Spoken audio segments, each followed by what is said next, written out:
भगवान की जय, सच्चिदानंद भगवान की जय। अब जब नामकरण हो गया, अब भगवान धीरे धीरे बड़े होने लगे और जब बड़े होने लगे तो अब गहरी पार करने का प्रयास करने लगे और फिर भूमि में विचरण करने लगे। सुखदेव जी महाराज कहते हैं कि परीक्षित जी, अब भगवान माखन लीला करेंगे और जब मैया अब बाहर जाना है भगवान को तो मैया उन्हें तैयार करती है और मैया ने जैसी तैयार किया भगवान गौशाला में गए और पूरे शरीर में गोबर लपेट करके आ गए। मैया ने कहा, लाला लगतो है तो पिछले जन्म में तो स्वर्ण रहो। भगवान कहने लगे मन ही मन कि मैया तोकू कैसे मालूम कि पिछले जन्म में सुगर भगवान ने बड़ा अवतार लिया। नींद कमठ सुकर नर हरि बाम परशुराम। और अब भगवान माखन चोरी लीला में प्रवेश करते हैं और ये जो माखन चोरी लीला है महाराज, ये कोई साधारण लीला नहीं है। यह तो अनेक संतों ऋषियों की हजारों वर्षों की तपस्या का ये फल है। माखन चोरी लीला मिथिला नगर में जब प्रभु श्री राम गए तो अनेक ऋषियों ने, अनेक सखियों ने, जानकी जी की सखियों ने भगवान से निवेदन किया था कि प्रभु हम आपके साथ लीला करना चाहते हैं। राम जी ने कहा कि अभी मैं मर्यादा लीला में हूं, तो आप सबको मैं वचन देता हूं ऋषियों कि आप सबको मैं जब प्रेम अवतार में आऊंगा द्वापर युग में, तब आप सब और सबको मैं अनेक लीलाओं का दर्शन कराऊंगा। तो वेद की ऋचाएं, मिथिला की जो सखियां हैं, मिथिला की जो ऋषि हैं, दंडकारण्य के जो संत हैं, सन्यासी हैं, वह सभी गोपियां बनी है, गो वाले सभी बनी है। भगवान ने बहुत सुंदर सुंदर लीलाएं करी, माखन चोरी की, गोपियों के घर जाते और मार्ग मटकान में धरा हुआ दही लूट के खुद भी खाते और अपने सखाओं को भी खिलाते। और जब कुछ दिन बीत गए तो जो गोपियां हैं वह उनका उद्देश्य भगवान का दर्शन होता है, शिकायत तो बहाना होती है। वह भगवान बालकृष्ण का दर्शन करने के लिए शिकायत लेकर के यशोदा मैया के पास जाती है और कहती है, अरे मैया कन्हैया की, अरे मैया कन्हैया की, शिकायत क्या कहो नटखट की मटकिया थोड़ी मटकिया हो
जब गैया का समय हो तब तू बछड़ा खोल दिया गया तो मालूम गैया का कहते है कि एक बेटी मैं तो नौकर हूँ जब उनसे आशा चला रही है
जाके पास जाते हो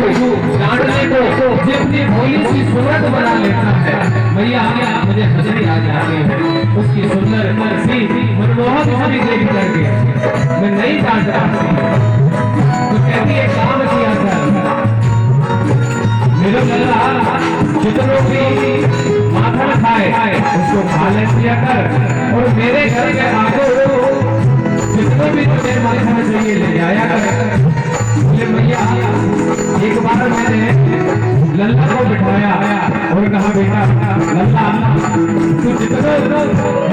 खाना है मांग के खा लिया कर सुधारता तो है तो कहता है ये रोटी मेरे को कहा मोकू का भिखारी साड़ी जो है मेरे घर में आ जाइयो तेरी सारी मटकियां भर दूंगा मैं माथा से तो गोपी कहती है इतने बड़े बाप को बेटा है तो चोरी काहे को करते है तो मैया दिल मालूम क्या कहते हैं कि अरे भाभी चोरी करके खावन को अलग ही मजा है बड़ी परेशान गोपी और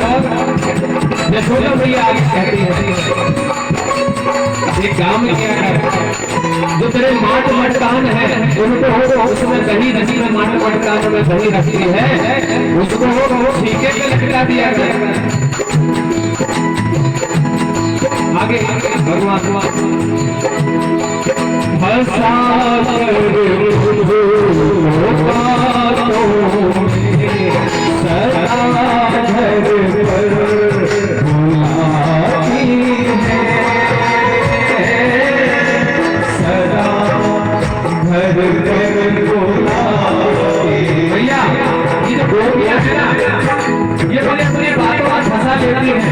और खुद ही मुझे अपने घर में बुलाती है मैं कहूँ घर में नहीं जाऊँ भैया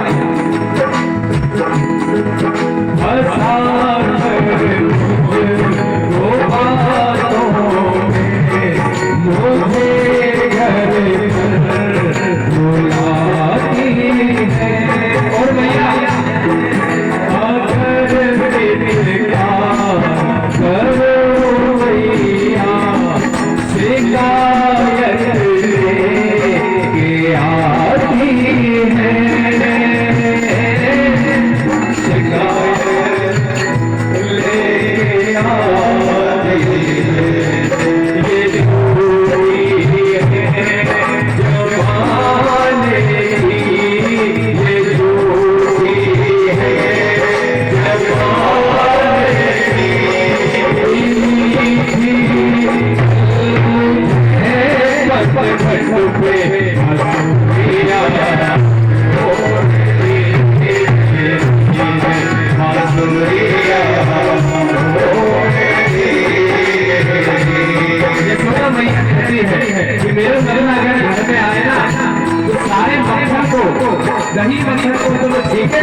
आके देवी करके देख लियो माट लड़का छोड़े तेरो लल्ला अकेलो नहीं है सारी चोर मंडली जाके साथ है बोलते चोरों का सरदार है भैया हम घर में माट में बर्तन लगा देते हैं और भैया एक के ऊपर एक बाल चढ़ के और सबसे ऊपर मेरे लल्ला जाके मटकी को देता है और सारा पत्थर इसकी मंडली खाती है ये खाता है और जो बच जाता है ना भैया तो ये आवाज लगाना है तो न जाने कितने बंदर आ जाते हैं वो सारे बंदर मिलकर भैया पता नहीं जाको बंदरों से कौन ही संबंध है और ये सारे मार्ग में काम कर देता है और जब जाने लगता है तो मालूम भैया क्या कहता है कि अरे राम राम राम राम राम ये ऐसो मक्खन बनायो है ऐसो सरोस बनाओ कि बंदर भी नहीं खाए रहे और जब बंदर ही नहीं खाए रहे तो मनुष्य कैसे खावे हो अब पता भैया जो ऐसो आगे भैया कहती है कि भैया अब तेरे घर में गल्ला है तो मेरे गल्ला को हलवा से बड़े डर लगता आए घर तो हलवा से खा दिया हंसने लगे बोली भैया जो तोरो लल्ला तो सदैव हलवा है घर घर में हलवा वालों बोले हैं भैया कहने की क्या कह रही है वो भी मेरे लल्ला हलवा हुआ बोली हो भैया अब मैया देख सबके घर में तो खूब मुश्किल हो गई तो एक दिन जा मेरे घर में आए गए और पूरे घर में तो छान मारे कि मक्खन कहाँ है मक्खन नहीं मिलो एक कमरे में मेरी बड़ी चोरी बड़ी लाली सोए रही थी अब लाला उस कमरे में पहुंच गए और देखना ऐसा कुछ नहीं देखा तो मेरी जो लाली है उसकी चुटिया बड़ी लंबी है तो तेरे लल्ला ने क्या करो बाकी चुटिया घटिया की पटिया में बांध गई अब जब चुटिया घटिया की पटिया में बंध गई तो जा लल्ला बाकी कान में जाकर कहते है हुआ हुआ हुआ अब जब आगे लाली के कान में लल्ला ने कहा हुआ हुआ तो भैया लाली की नींद खुल गई घबरा गई लाली और जैसे घबराई तो छोटी खटिया में बंधी थी तो लगी चिल्लाने कि ए अम्मा तुम्हें हलवा ने पकड़ लियो हलवा ने पकड़ लियो मैया ने आवाज सुनी दौड़ी आई तो देखा कि नंदपुर लाला भी भाग रहे हैं तो मैया समझ गई कि कछु न कछु जरूर गड़बड़ है मैया गई अब लाली चिल्ला रही है भैया तू हलवा ने पकड़ लियो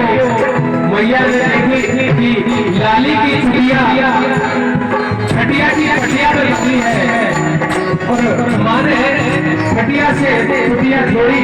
और लल्ली से कहा अरे लल्ली कोई हुआ नहीं है जो नंद को लाला सबके घर में हुआ दौलत है तो लल्ला है तब भैया मेरी लाली के जान में जान आई तो ऐसे तो लल्ला है कि घर घर में हुआ बोले हैं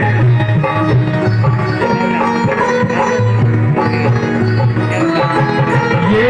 मेरा है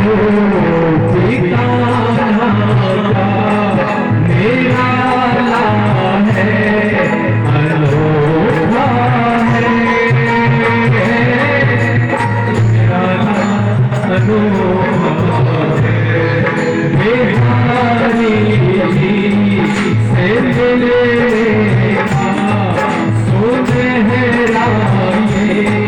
है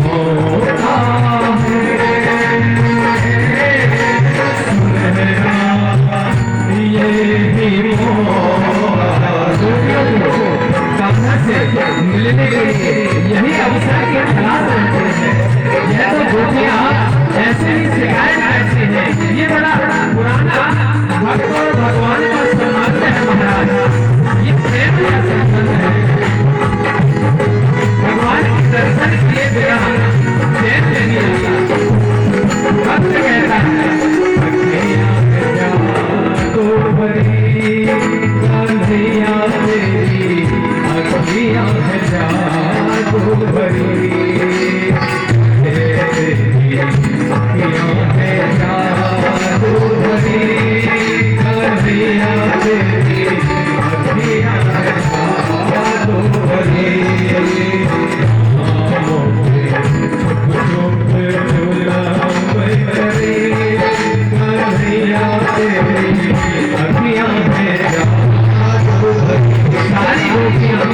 भगवान श्री कृष्ण की अखियों में जब सावर हो जाते हैं।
शिकायत लेकर के गोपियां आती हैं और सारा अपना दुखड़ा सुनाती है कि मैया जे तेरो लल्ला बड़ा शैतान है, हमें बहुत परेशान करता है। हमारे घर का सारे माट मटकान छोड़ देता है और जब मक्खन माट मटकान ना मिले तो हमारे छोरा छोरियों को बड़ा डराता है तेरो लल्ला। मैया अंदर बड़ी प्रसन्न हो रही है, लेकिन बाहर क्रोध करती कहती है कि चलो अब बहुत हो गया, अब मुझे किसी की शिकायत, अपने लल्ला की शिकायत नहीं सुनना है। मैं जब इसको खुद पकड़ूंगी तभी मैं करूंगी कि मेरे लल्ला माखन इस तरह से